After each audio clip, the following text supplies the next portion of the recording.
Oh, well, what first inspired me to write Autumn Fields was it started off back in the 1960s. I went to give a mate of mine a helping hand to refurb this cottage. It was like a shepherd's cottage, and we had to walk across a couple of fields to get there. And when we got there, it felt like we entered something out of Charles Dickens. It was that old, but it was there where we stumbled across this beautiful wartime love letter that was clearly from a young war bride who was expecting her first child.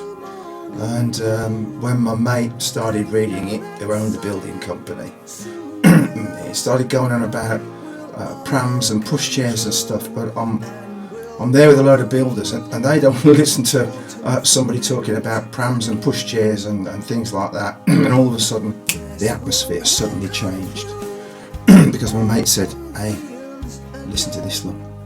And at the tail end of the letter, this is what he read. "Before you went off to war, you planted a beautiful rose bush right outside the back door.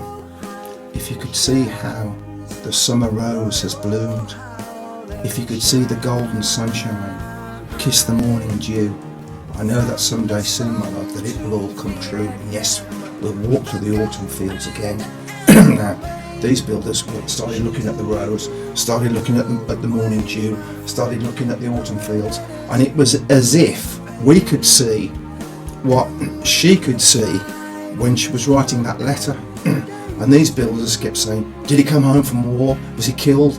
And my mates, "Hang on, I'll press on." No matter what battle that you find yourself in, I hope that I'm with you all the way, my friend. And I hope these letters ease the pain. And when the fighting's done and day's through, I'm waiting oh so far away with open arms for you. And yes, we'll walk on through the autumn fields again. And all these builders started getting choked up. And one builder said, "You know something? Every time I see a member of the royal family putting down a bouquet of poppies at the epitaph," he said, "I see it on the TV. It doesn't mean much.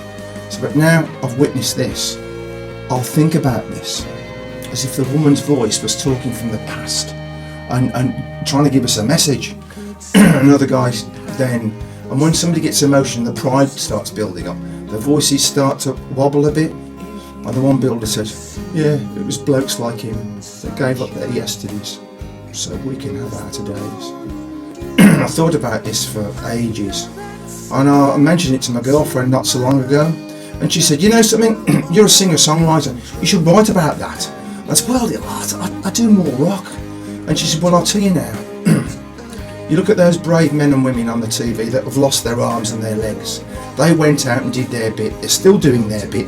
You write a track, you've done your bit, sell it to the general public so they can do their bit, so when they buy it, the money goes off to the Help the Heroes and the Poppy Appeal." And the record company said to me, "Right, okay then, if you text the word autumn to 85888, they will send you the track Autumn Fields. It will cost you £1. And when that pound comes in, half goes to Help the Heroes, the other half goes to the Poppy Appeal." Not only that, the record company have said all royalties that when the track is played on the radio, the royalties will go to the two charities as well. So get on the phone to your radio station and ask your friendly DJ to play it, because the royalties from that goes to the charities. Now don't forget, text the word autumn to 85888 and it'll cost you £1, and that's all for 2016. So I think I've rabbited enough. So from me, Van Rotman and the boys in the band, hope to see you at one of our gigs. Bye now.